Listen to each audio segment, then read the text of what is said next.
Hi, welcome everybody. We have a really big turnout today, and it's taking a minute to get everybody admitted. So thanks for your patience. I am Victoria Schlesinger, editor of Bay Nature.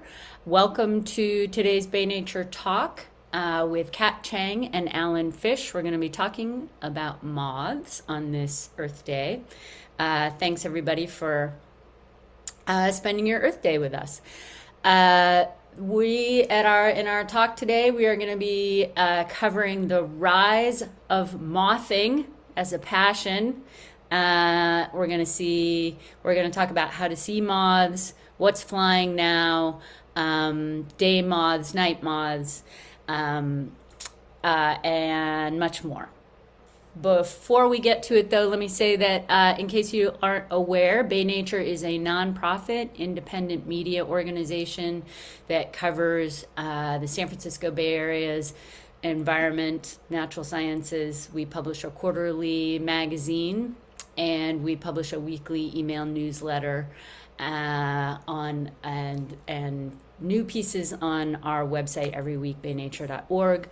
Bay Nature Talks are really our way of turning our print pieces, the pieces we publish online, into a conversation. So today's Bay Nature Talk about moths is inspired by a story in our spring issue, Moth Goggles by Kat and Alan. Which is really a collection of pieces that they wrote about mothing and to help other people get started.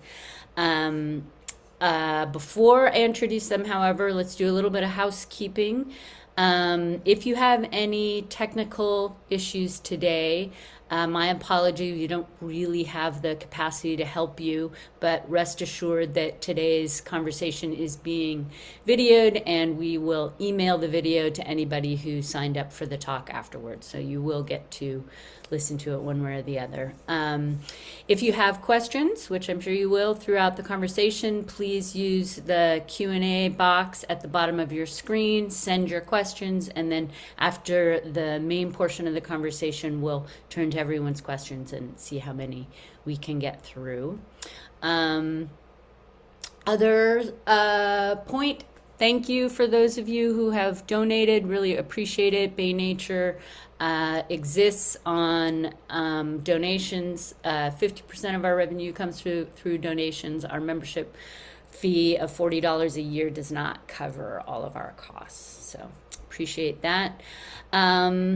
With that, it is my pleasure to introduce our speakers today. First up is Kat Chang, who grew up in Oahu in a native Hawaiian family where plants were a big part of family life, and that love of plants has really woven its way into her lectures at the University of San Francisco Architecture School, her role as a board member for iNaturalist, and of course her passion for moths, the connection between plants and moths being particularly interesting.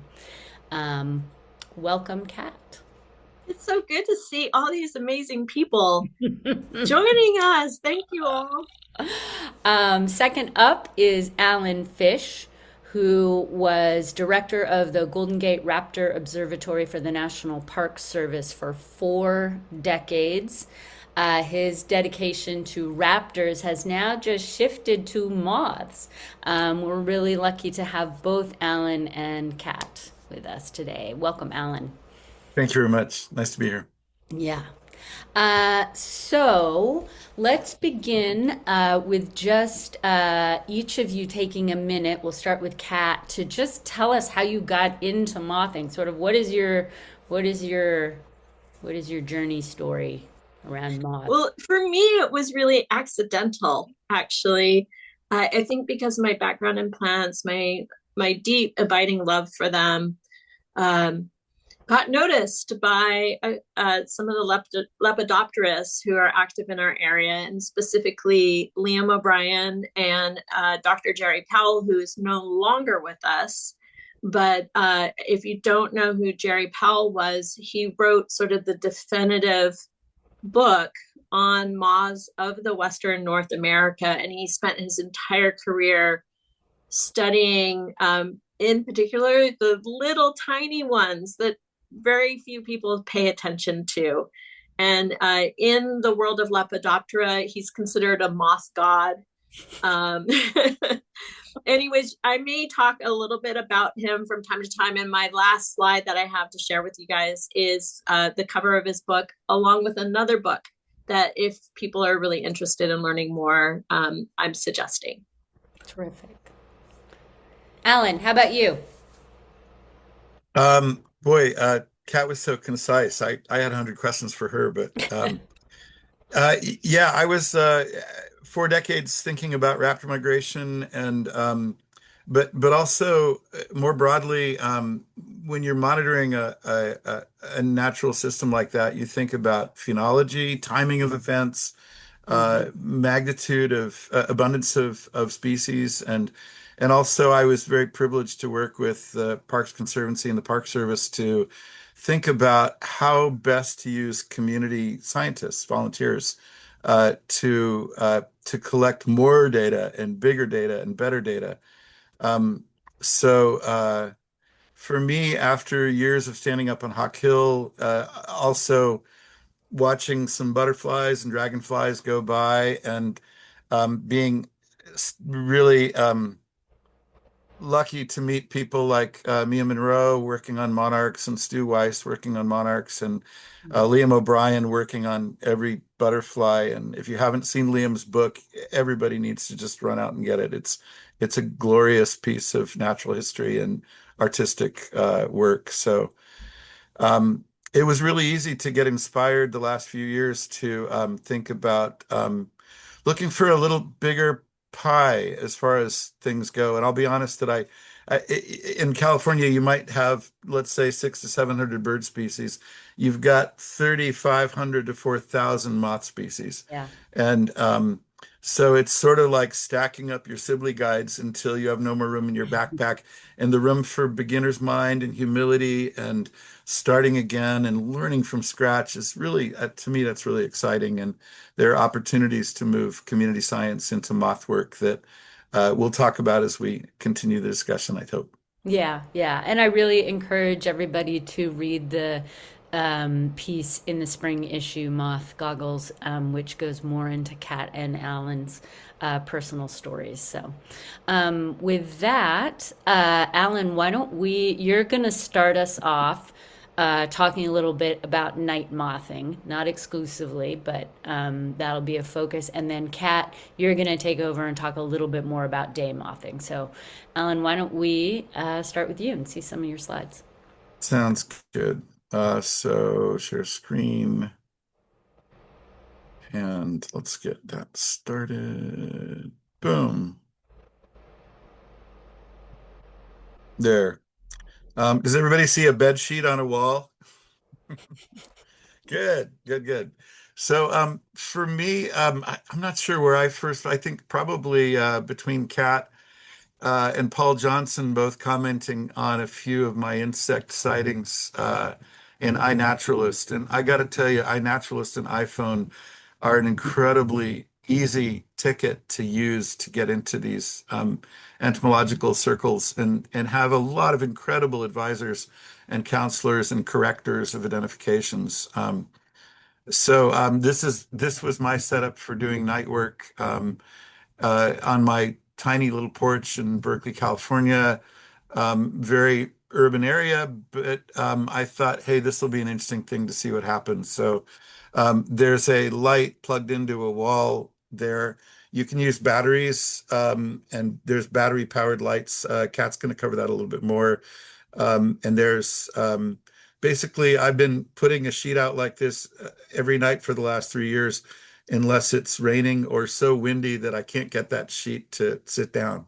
Mm, Um, these are these are some of right. the lights that I've just been using on that chair setup. And it's pretty much anything that serves as a UV light or a black light. Colored purple lights or colored blue lights are not necessarily going to do the job as well, although we've all seen moths come to any lights. In fact, for a few years in the Marin Headlands, I would get into the headlands for work early in the morning. I would stop at all the lights, the utility lights on all the Park Service bathrooms and photograph all the moths that I could find. So mothing is wonderfully eclectic and doesn't require a lot of really specific things. So we'll share some tools with you that Kat and I have both used. But the truth is, there's some you could do it probably with anything you have in your house as long as you don't mind dirtying up your sheets a little bit. Here's a moth sheet, just depiction from a few years ago in Is Berkeley. this in the same spot we just saw? Yeah, yeah, yeah, Yeah. yeah. So this is a pretty busy night, and as you can see, there's a lot of different sizes there. One of the things I found with moth work, especially moving from raptors, is they're a little bit smaller, and some of them are a hell of a lot smaller. And one of the cool things, and I learned this from bee biologist in Marin County for the Parks Conservancy, Sarah Leon Guerrero. She really showed me that my iPhone was a really effective tool held steady at Mm. getting very small levels of detail with insects. And I got a lot of good free advice from Sarah and her team. So I think I'm going to move on. I had another few problems doing Huh. night shooting in Berkeley. One of them was I adopted a new husky about a year ago, some of you might know, and it turned out that my husky was also a big fan of moths. She did want to eat them, so we kind of work on this together, but she has respect for keeping a little distance away from the moth sheet. The idea is not, of course, to kill moths. And I'll just say honestly, in the world of entomology, I had an incredible entomology professor at UC Davis back in the 80s, Art Shapiro, Uh, and I missed the opportunity to jump onto Lepidoptera at that moment. But part of the reason is I assumed that everybody had to catch everything all the time, mm, pin it with a little pin and put it in a cabinet. And for some reason, that just never appealed to me. Partly, it didn't look like the real moth once it was done.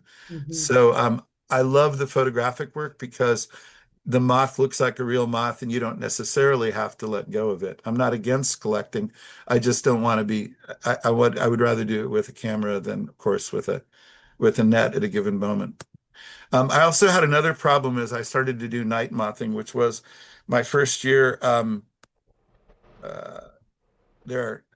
I started to get a great run of white-lined sphinx moths, which some of you Oh. will remember 2023. There was a really great year for California, and a lot of friends of mine said, "Oh, you're into mothing. I've been seeing these sphinx moths everywhere," and we'll come back to that. And one morning I came out and discovered that the local titmice also loved my sphinx moths, and watching a titmouse fly away with something that huge was startling to me. And I have to say, the first time I saw a titmouse do this, I yelled at it as if it was, oh, a raptor. And the irony wasn't lost on me, although it didn't save me from being angry at titmice for a good week before I talked myself off the anger moment and realized the ecosystem had been going on a long time without me and would go on a long time after me, and that appreciating the predation predator relationship was okay. I just didn't want to necessarily give the titmouse an advantage by moth sheeting Yeah. and leaving them up too late in the morning. The trick is to get up at dawn and get out there before the titmice are up. So this is the second kind of trap I just want to share with you. The moth sheeting, generally, I would only leave up till about 10 or 11 at night and put it all down before I went to bed. Photograph the moths that I get in the first few hours after sunset and then call it a night. The other method I've been using is, and there's 100 variations on this, you can buy traps, but basically is a 5-gallon bucket.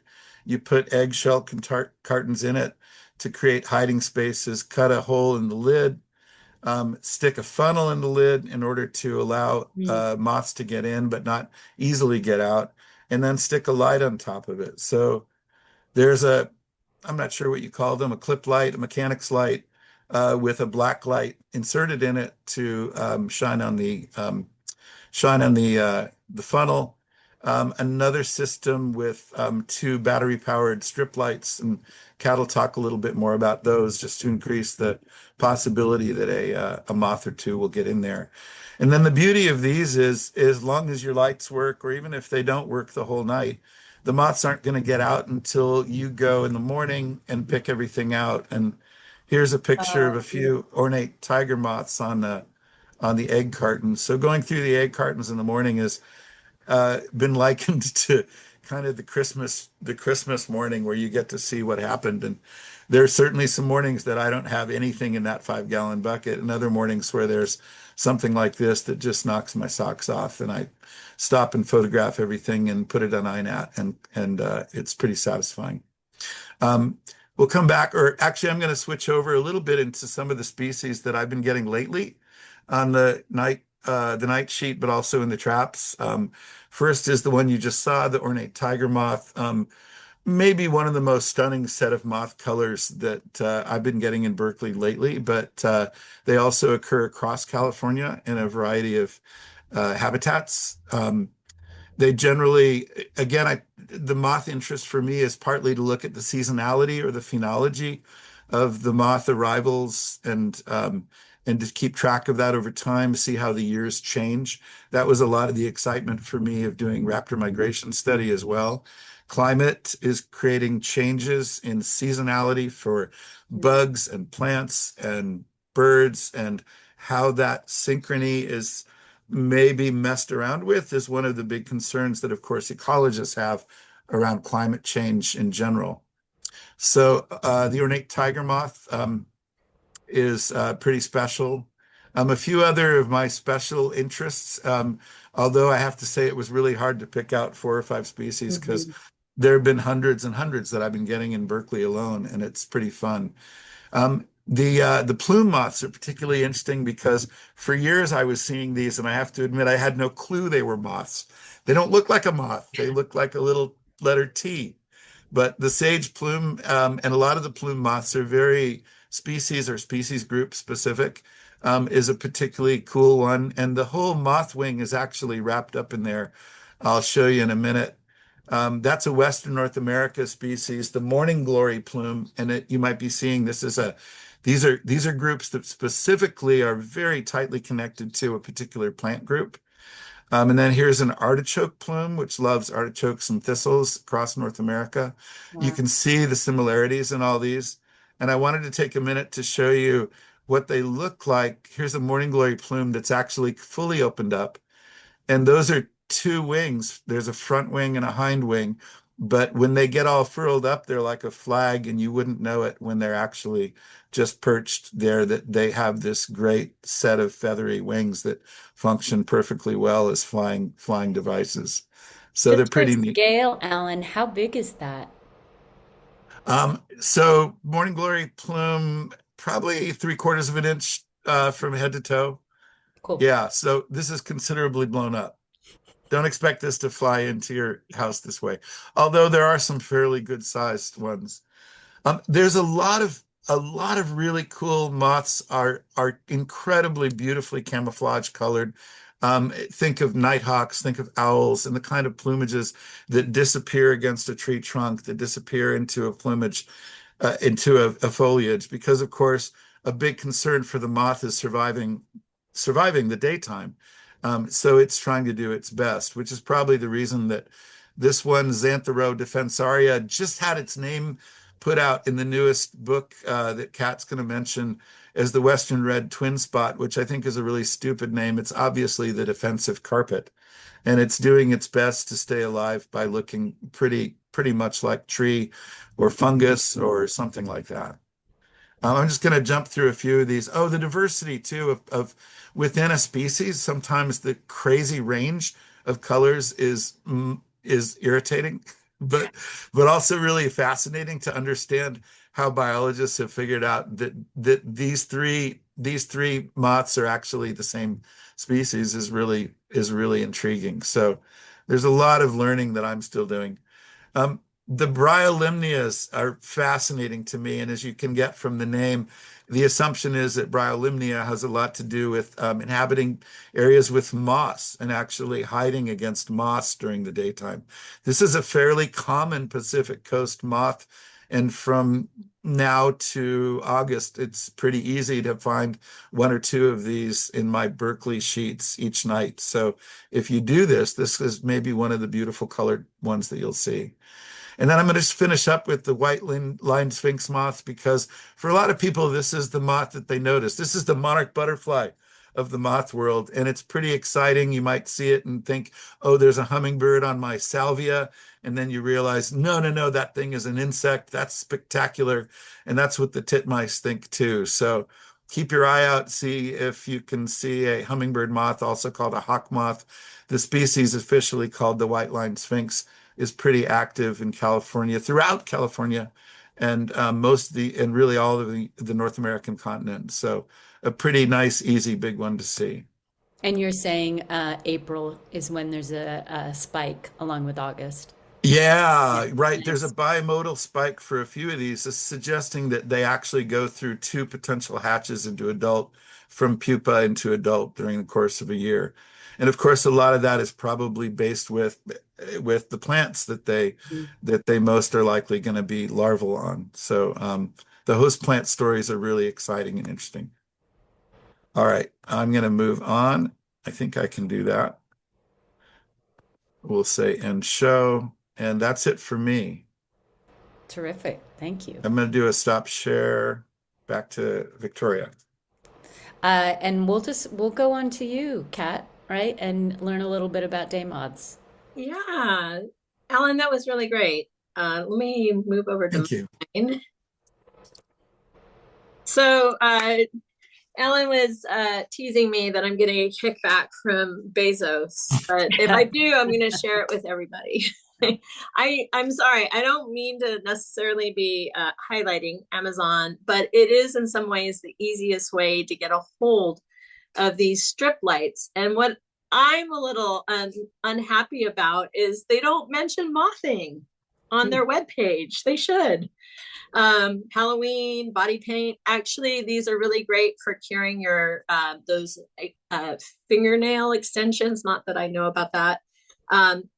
But there's a huge giant range. As long as it's a black light, you're good to go. The barrier is pretty low, actually, for mothing in a lot of ways. Probably the priciest thing is if you want to truly be portable is the power bank. Mm. You can get away with a 10,000 PD power bank if you want, but I go a little higher just so that it lasts all night long when I'm out camping.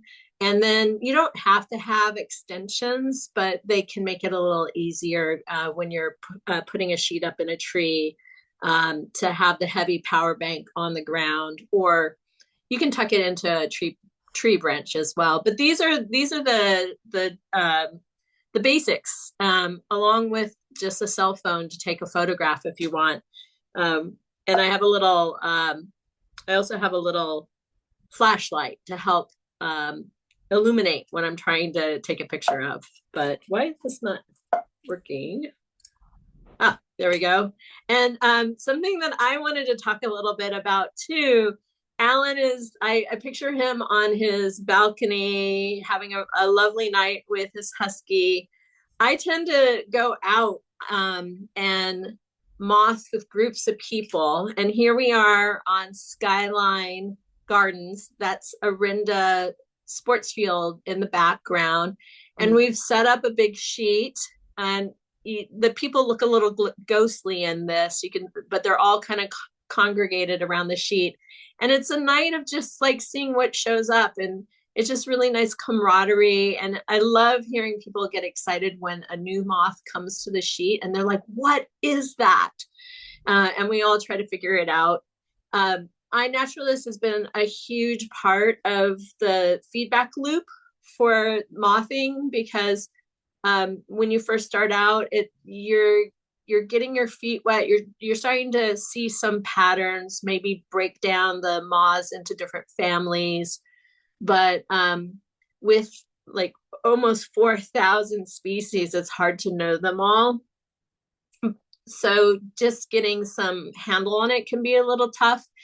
And that's where iNaturalist, if you post your findings of the night up, sometimes you get fantastic feedback right away. And that's just so helpful for that learning cycle to kind of complete itself. But here's another. Can I ask one question, a little bit of both of you?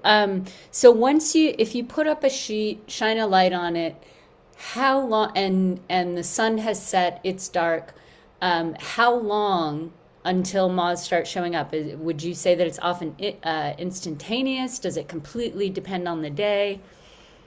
Is it In hours? my perspective, it depends on temperature.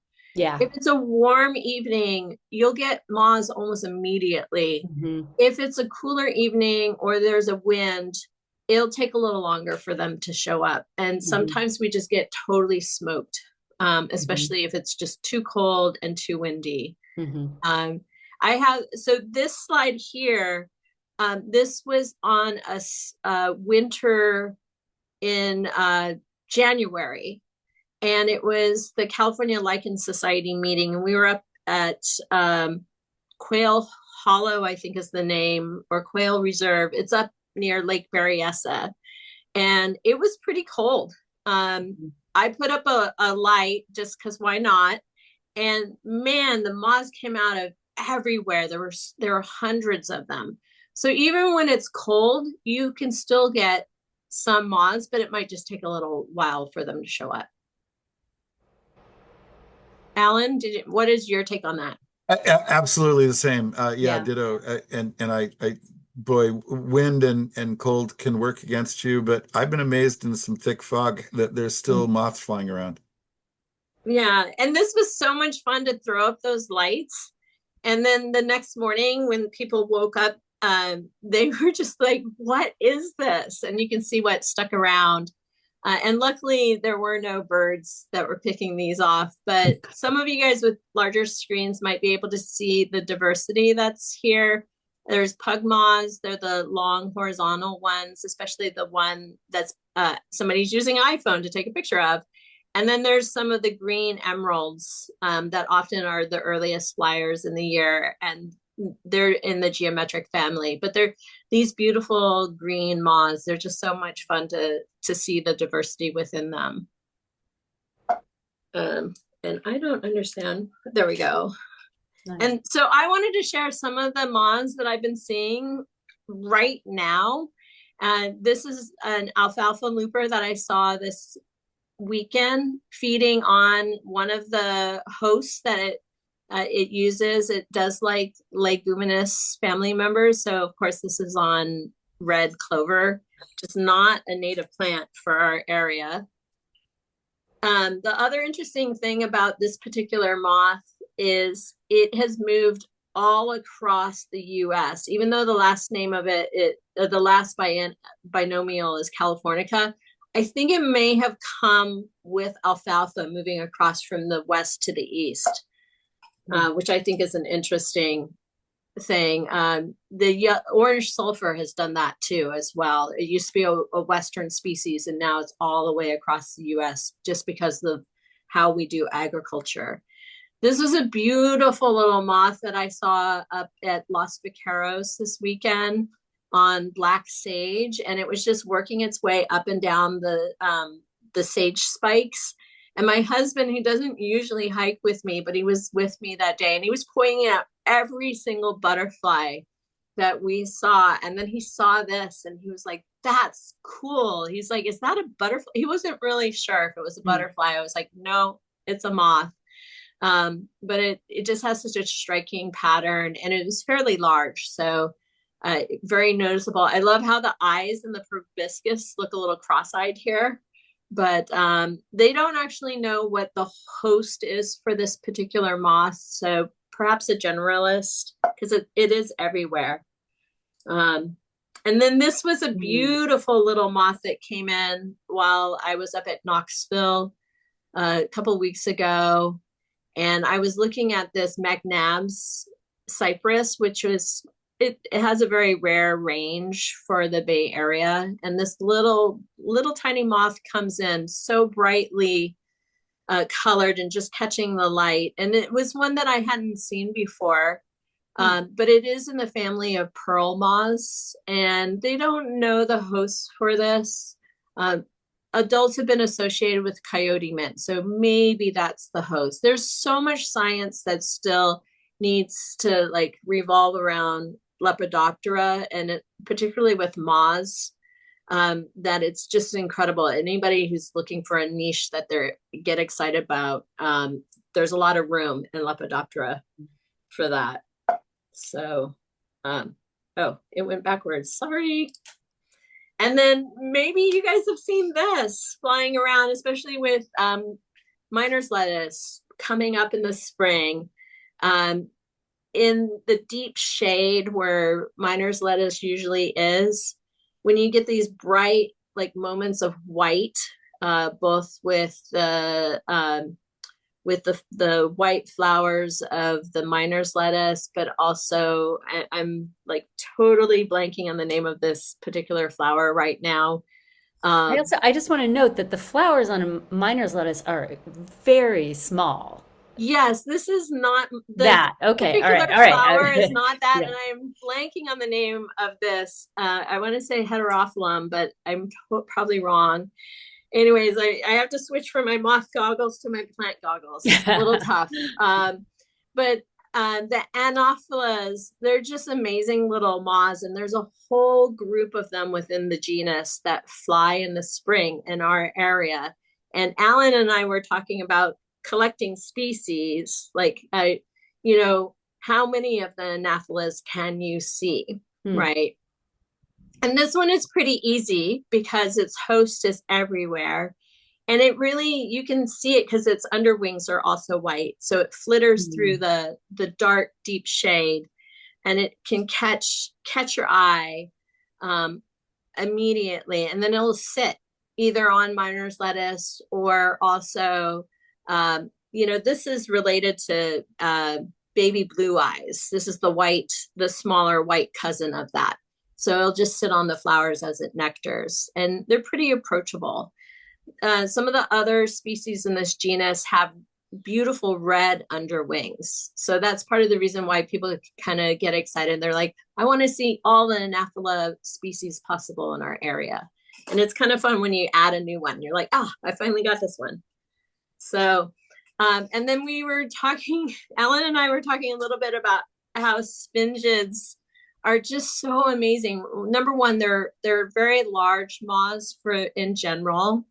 And their abdomens or thoraxes are so large, and they need to really beat their wings fast enough to get that mass up in the air. And I think that takes a lot of energy. So they tend to nectar at things, and they're very noticeable. And they do look like hummingbirds to some extent.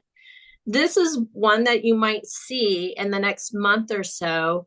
Its specialty is Clarkia, and the underwing being that beautiful orange, or sometimes it's even a pink. It's really noticeable when it's flying and fluttering its wings so fast. You can see that streak of orange or pink darting around. And I just love all the Proserpinus. They're all kind of special to me when I do see them in the field. So I hope you guys get a chance to see them visiting flowers this spring. And then some of my favorite moths, and I talk about it in the article too, is the Adelas. And so they are the fairy moths. And what sets them apart from a lot of the other moths are these ridiculous antennae that just like extend way beyond the body of the moth.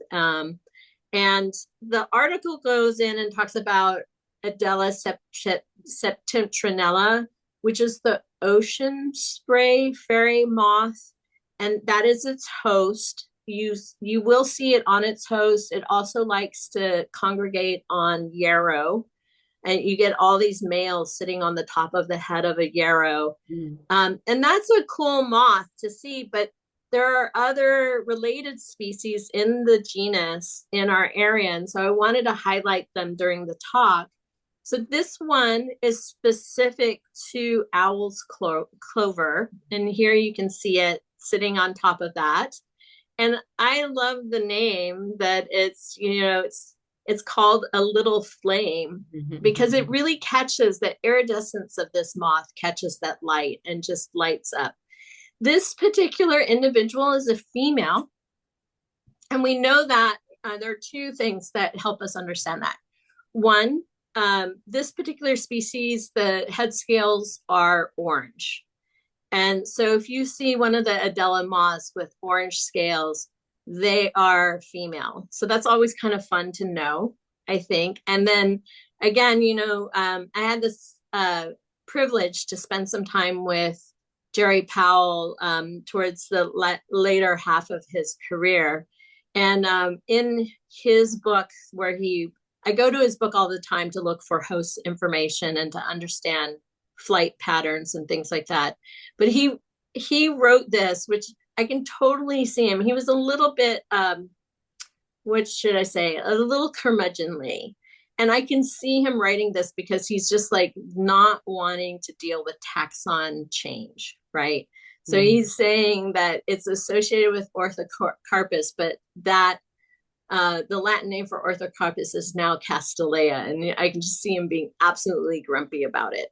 So I love that quote. And then this is another little Adela that its specific host is Ongilia. And here's a mating pair. The female is probably on the left. And you notice I mentioned that the orange scales mean female. Not all the species have orange scales. The females have orange scales. Then you have to use the second characteristic to figure it out. The antenna on this is shorter, and the one on the right is way longer, right? So imagine you're this tiny little moth and you just have to deal with this headgear all the time, right? It's just ridiculous. So they're fun to run into the field. Both of these Adelas are probably going to be showing up in the next month. So get out there and have a great time looking for these moths, because they're out there for sure. And then here was a couple of my sources that I spend a lot of time looking at and learning about moths, in addition to posting on iNaturalist and having some of the experts that are on there helping me understand what I'm seeing. So iNaturalist is key. Bug Guide can be very helpful too. And last, but as a little more difficult to work with, is Moth Photographers group. And I think they're out of Missouri. They have an amazing website. Make sure you filter for California though, if you're trying to like understand what you're seeing and you're looking at it, because they have thousands of photographs of moths and you really have to drill into your region.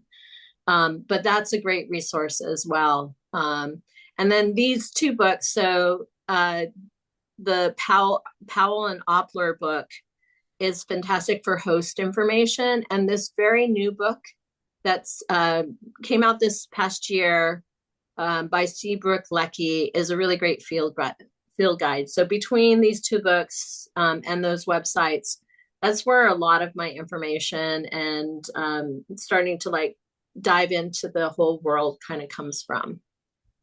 So that, I think that's my slide, so I can stop sharing. Thank you, both of you. Really thoughtful, and just always exciting to see those high quality photos of the different species of moths. I wanted to ask one of the questions that I saw in the chat and that you addressed, Kat, in the article. Can you just briefly summarize the difference between moths and butterflies? Oh gosh, yes. Yeah. That's always a good one because you're not quite sure what you're looking at, especially if they're day flying, right? Yeah. So generally speaking, butterflies are always day flying, right? However, every once in a while on a sheet, you will get a skipper that will show up and sit. So that's a butterfly. And I remember when Alan sent me a note, he was like, what is up with this? This is a butterfly, isn't it? It's on my moth sheet. But skippers will show up on moth sheets from some time. So that's not a hard and fast rule.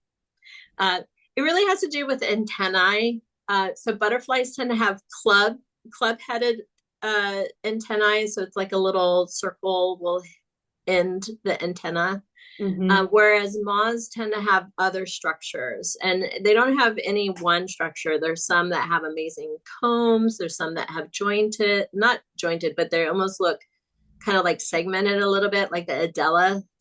If you notice, they were just filaments, so they don't have a comb. Yeah. But that's one of my favorite things when I look at what shows up on a moth sheet is just the incredible variety of the antenna is also really cool, as well as the patterns that you're seeing on the wings.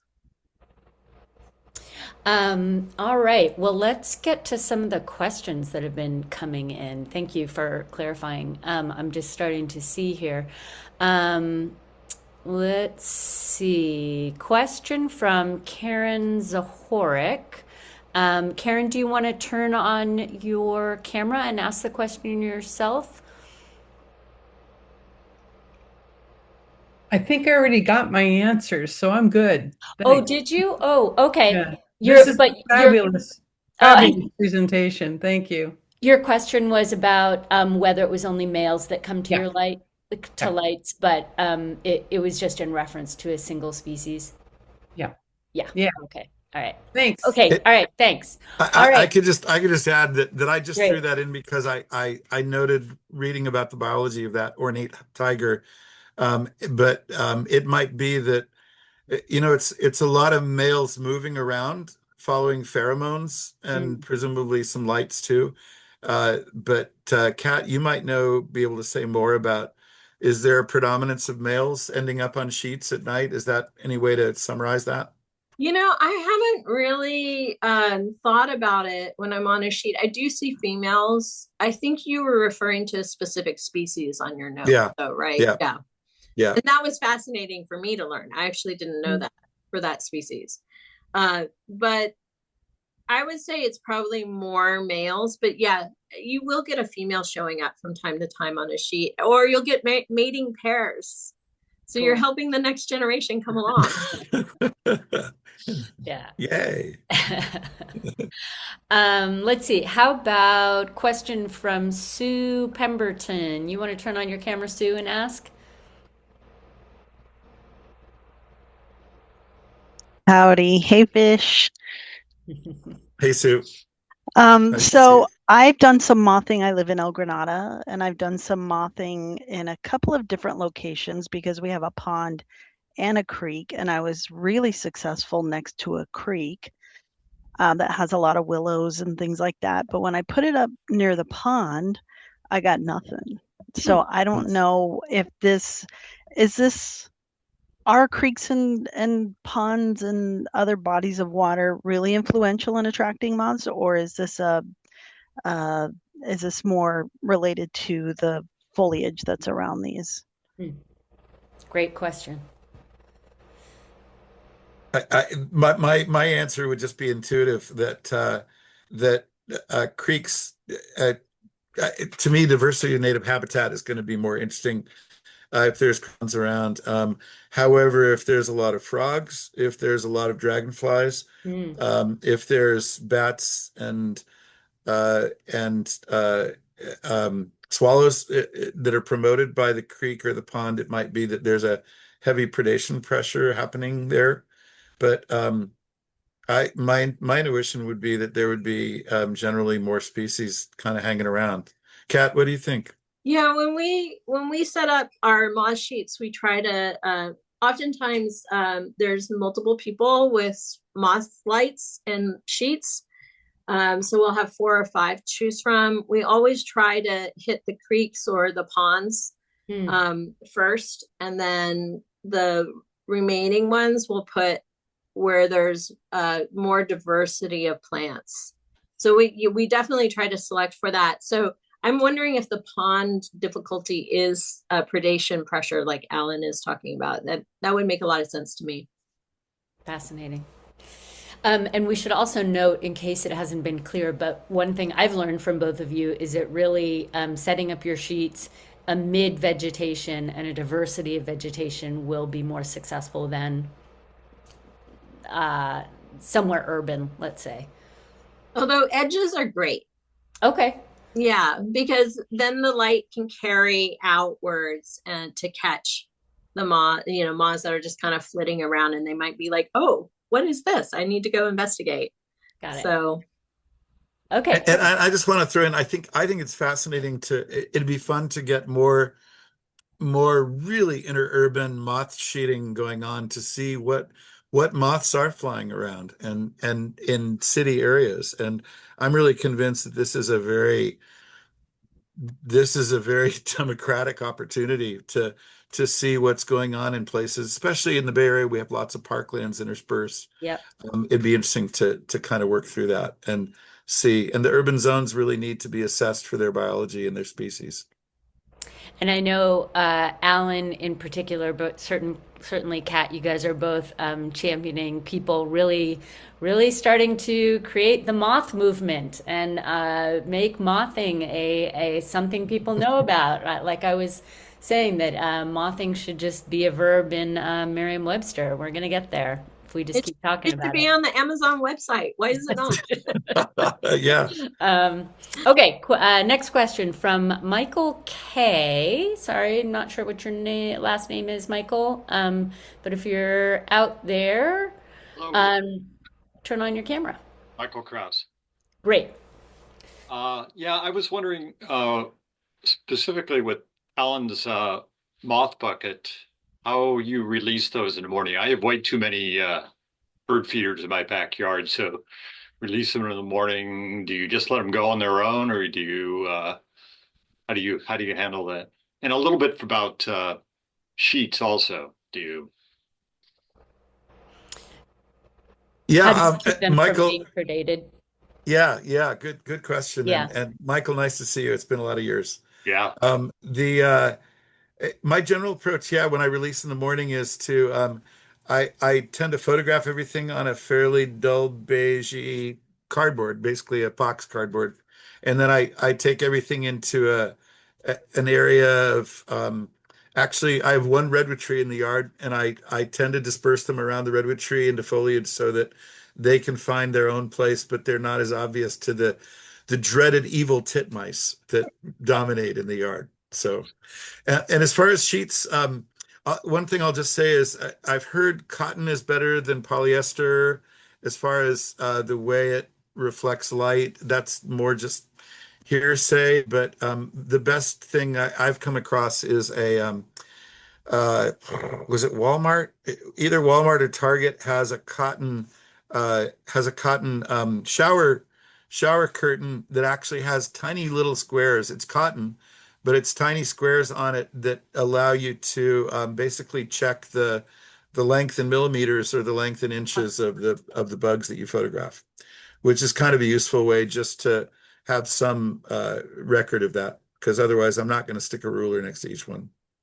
Okay, and then on the sheet, you turn the light off early in the morning to let the moths disperse? After it was clear to me that the titmice owned the yard and I had no control, I tend to now to turn the sheet off by about 11 o'clock at night. Ah, okay. Great. Yeah. Good to see you. You too. That brings up a good thing that Alan and I had talked about early on was you get different species at different times of night. Mm-hmm. And so a lot of the things that we were looking at will often come earlier, and then towards the end of the night is when the parrots show up. Which, Alan, you didn't include the parrot. You were gonna. Sorry. Yeah. You edited so many too choices. much. So many choices. Anyways, Pero is Pero, and it's a very specific shaped moth. They're really fascinating. But Jerry Powell would always say the minute a Pero showed up in the sheet, he would say, "The party is over. We're going to bed now."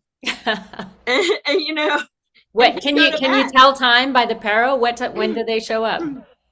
That's when they're that's when that party shower shows up is when you leave. Got it. But the other thing is the like the silk moths will come in at like 2 or 3 or 4 in the morning. And so sometimes when I'm camping, I'll go to bed when the parrot shows up, and then I'll get up early morning, usually to go use the restroom, but I always check the sheet to see if there's any of the silk moths or some of the other spinges they will have showed up at that time. So it's kind of interesting that throughout the night you get these different species that want to, like, for whatever reason, they're active. Mm-hmm. So neat. Okay, let's see if we can get to a few more questions. Margaret, let's see. What you want to turn on your camera, Margaret Flaherty, and ask, you still with us, Margaret? I'll ask for you if not. Is there anything that distinguishes the caterpillar between moths and butterflies? I don't have that in my head, Kat. Can you do that one? Yeah, I can. So yes, the different families have different larval shapes to them. And some of them, it's like geometrids have, they're the inchworms, right? So as you can imagine, we all know with, sorry, I don't know where my camera is. You're good, you're good. So their prolegs are in different places, and it gives that like particular hump shape to their locomotion that they have.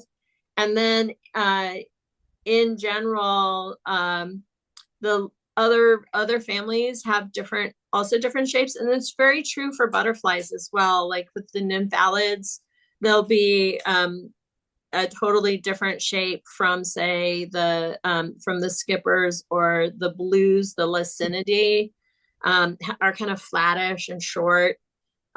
So I've been amazed at the folks who can identify what species something is given the larval form.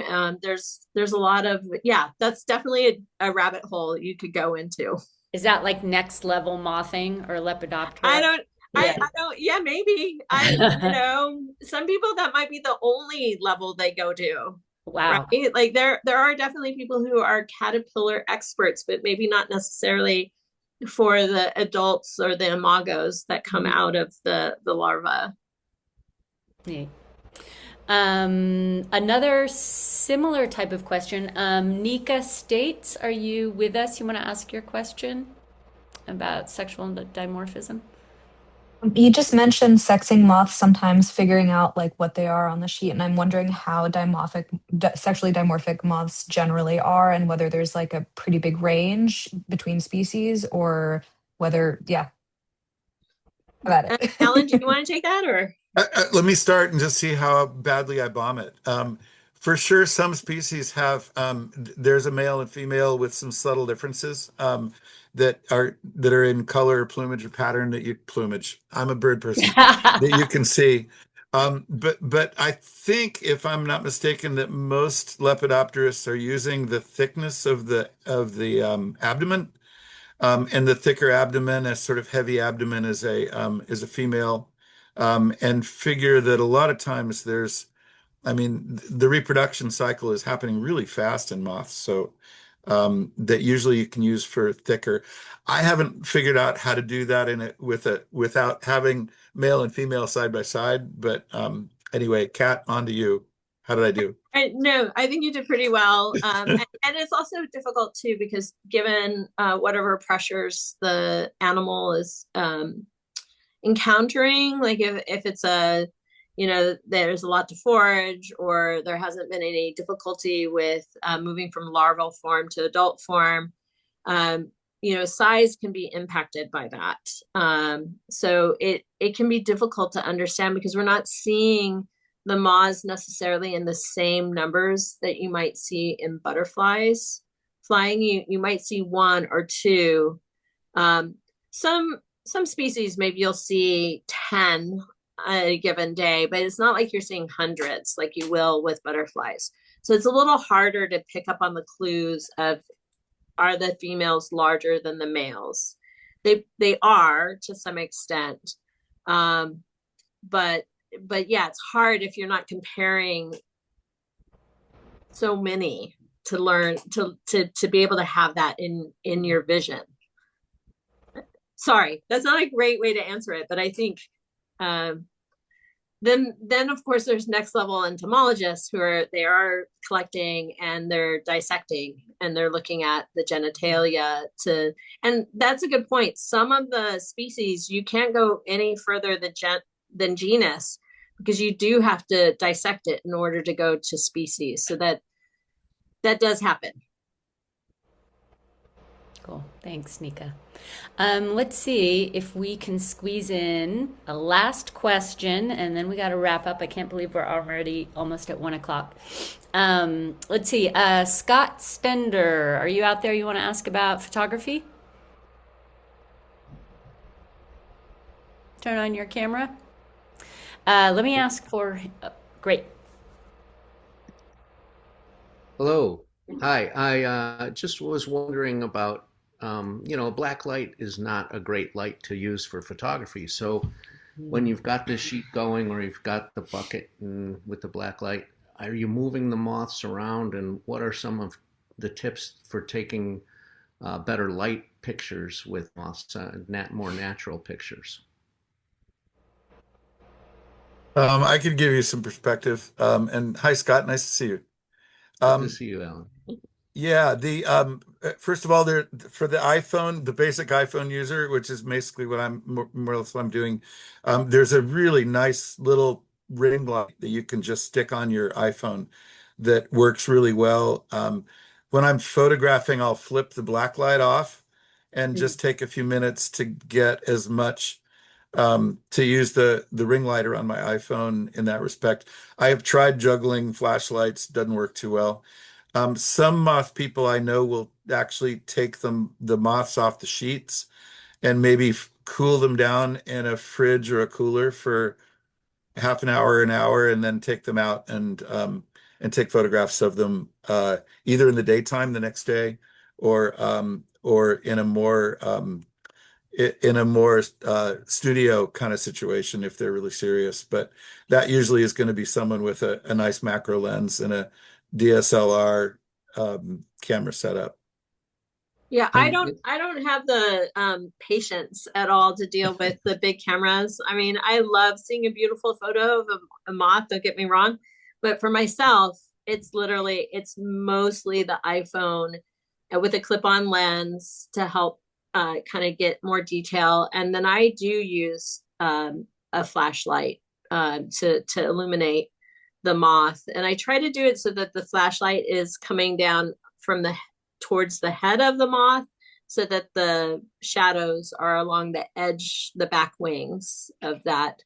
Yeah, I maybe it's just me that I'm just so impatient. Thanks. So we need to wrap up, folks. I just want to say, if it's not already evident, we have just spent an hour with two of the Bay Area's really strongest naturalists, and really, really grateful, Kat and Alan, for you giving your time to the magazine, to everybody here. So everybody, let's our tradition at these talks is everybody turn on the count of 3, turn on your volume, and we will all say an audible thank you to Kat and Alan. So 3, 2, 1. Thank you. Thank you. Thank you. Great Thanks, talk. guys. Thank you. Look for your email with Thank the you. recording. Thank you all. There's also going to be a Bay Nature June 27th Moth Night at Tilden, so watch for that. Oh, yeah. Yeah. All right. Thank you, guys. Take care.